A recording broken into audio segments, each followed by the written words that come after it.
Capítulo 2. El señor Bennet fue uno de los primeros en presentar sus respetos al señor Bingley. Siempre tuvo la intención de visitarlo, aunque al final siempre le aseguraba a su esposa que no lo haría. Y hasta la tarde después de su visita, su mujer no se enteró de nada. La cosa se llegó a saber de la siguiente manera. Observando el señor Bennet cómo su hija se colocaba un sombrero, dijo: «Espero que al señor Bingley le guste, Lizzie». «¿Cómo podemos saber que le gusta al señor Bingley?», dijo su esposa resentida, «si todavía no hemos ido a visitarlo». «Olvidas, mamá», dijo Elizabeth, «que los veremos en las fiestas y que la señora Long ha prometido presentárnoslo». «No creo que la señora Long haga semejante cosa. Ella tiene 2 sobrinas en quienes pensar. Es egoísta e hipócrita y no merece mi confianza».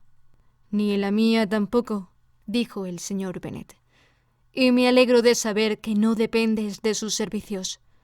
La señora Bennet no se dignó contestar, pero incapaz de contenerse empezó a reprender a una de sus hijas.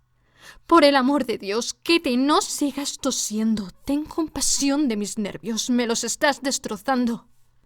«Kitty no es nada discreta tosiendo», dijo su padre. «Siempre lo hace en momento inoportuno». «A mí no me divierte toser», replicó Kitty quejándose. «¿Cuándo es tu próximo baile, Lizzie?» «De mañana en 15 días». «Sí, así es», exclamó la madre. «Y la señora Long no volverá hasta un día antes, así que le será imposible presentarnos al señor Bingley, porque todavía no le conocerá». «Entonces, señora Bennet, puedes tomarle la delantera a tu amiga y presentárselo tú a ella». «Imposible, señor Bennet, imposible cuando yo tampoco le conozco. ¿Por qué te burlas?» «Celebro tu discreción. Una amistad de 15 días es verdaderamente muy poco. En realidad, al cabo de solo 2 semanas, no se puede saber muy bien qué clase de hombre es. Pero si no nos arriesgamos nosotros, lo harán otros. Al fin y al cabo, la señora Long y sus sobrinas pueden esperar a que se les presente su oportunidad. Pero, no obstante, como creerá que es un acto de delicadeza por su parte el declinar la atención, seré yo el que os lo presente». Las muchachas miraron a su padre fijamente. La señora Bennet se limitó a decir: «¡Tonterías! ¡Tonterías!». «¿Qué significa esa enfática exclamación?», preguntó el señor Bennet. «¿Consideras las fórmulas de presentación como tonterías con la importancia que tienen?». «No estoy de acuerdo contigo en eso. ¿Qué dices tú, Mary? Que yo sé que eres una joven muy reflexiva y que lees grandes libros y los resumes». Mary quiso decir algo sensato, pero no supo cómo. «Mientras Mary aclara sus ideas», continuó él, «volvamos al señor Bingley».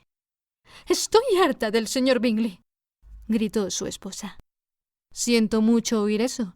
¿Por qué no me lo dijiste antes? Si lo hubiese sabido esta mañana, no habría ido a su casa».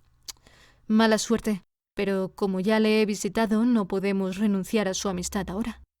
El asombro de las señoras fue precisamente el que él deseaba. Quizás el de la señora Bennet sobrepasaba al resto, aunque una vez acabado el alboroto que produjo la alegría, declaró que en el fondo era lo que ella siempre había figurado. «Mi querido señor Bennet, qué bueno eres. Pero sabía que al final te convencería. Estaba segura de que quieres lo bastante a tus hijas como para no descuidar este asunto.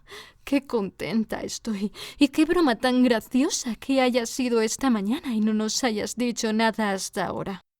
«Ahora, Kitty, ya puedes toser cuanto quieras», dijo el señor Bennet, y salió del cuarto fatigado por el entusiasmo de su mujer. «¡Qué padre más excelente tenéis, hijas!», dijo ella una vez cerrada la puerta. «No sé cómo podréis agradecerle alguna vez su amabilidad, ni yo tampoco en lo que a esto se refiere.